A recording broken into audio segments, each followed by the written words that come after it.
ఇక ఒక సంచలనమైనటువంటి న్యూస్ ఉంది, అది హిండెన్బర్గ్.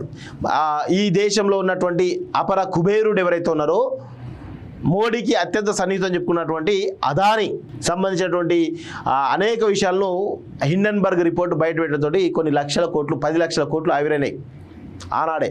సో ఇప్పుడు ఆ హిండెన్బర్గ్ సంస్థ మూసివేస్తుందని చెప్పేసి తెలుస్తూ ఉంది. దానికి సంబంధించి డీటెయిల్స్గా మాట్లాడే ప్రయత్నం చేద్దాం.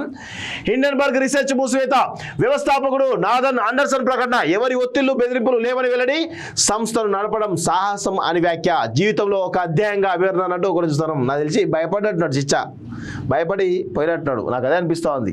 ప్రముఖ పారిశ్రామికవేత్త గౌతమ్ అదాని వ్యాపార సామ్రాజ్యాన్ని కుదిపేసి ఆయన కంపెనీల నుంచి 100 కోట్లు ఆవిరి చేసి, 100 కోట్లు లక్షల కోట్లు ఆవిరి చేసి అంతర్జాతీయంగా ప్రకంపన సృష్టించినటువంటి అమెరికాకు చెందినటువంటి షార్ట్ సెల్లింగ్ సంస్థ హిండెన్బర్గ్ రీసెర్చ్ సంస్థ మూతపడింది. ఈ మేరకు ఆ సంస్థ వ్యవస్థాపకుడు నాథన్ అండర్సన్ గురువారం ప్రకటించారు. తాము ఎంచుకున్న ప్రణాళికలు పూర్తయిన తర్వాత సంస్థను మూసేయాలని ఆలోచన ఉందని, అది ఈ రోజే అని సంస్థ వెబ్సైట్లో పోస్ట్ చేసిన లేఖలో ఆయన తెలిపారు. ఈ సంస్థ నడపడం జీవితకాల సాహసంగా ఆయన అభివర్ణించారు.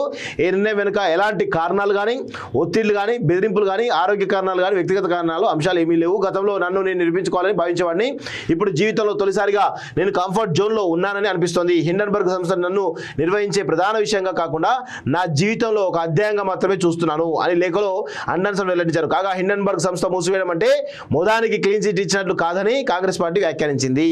సో ఖచ్చితంగా నాకు తెలిసి ఆ హిండెన్బర్గ్ సంస్థను భారీ ఎత్తున కొని ఉంటాడు ఇది అదాని. మేబీ కొనొచ్చేమో, లేదంటే బెదిరింపులకు పాల్పడి ఉండొచ్చేమో, లేకపోతే ఇంకేమైనా జరిగి ఉండొచ్చేమో, ప్రలోభాలకు లొంగిపోయిండేమో, ఇవన్నీ కూడా ఉన్నాయి.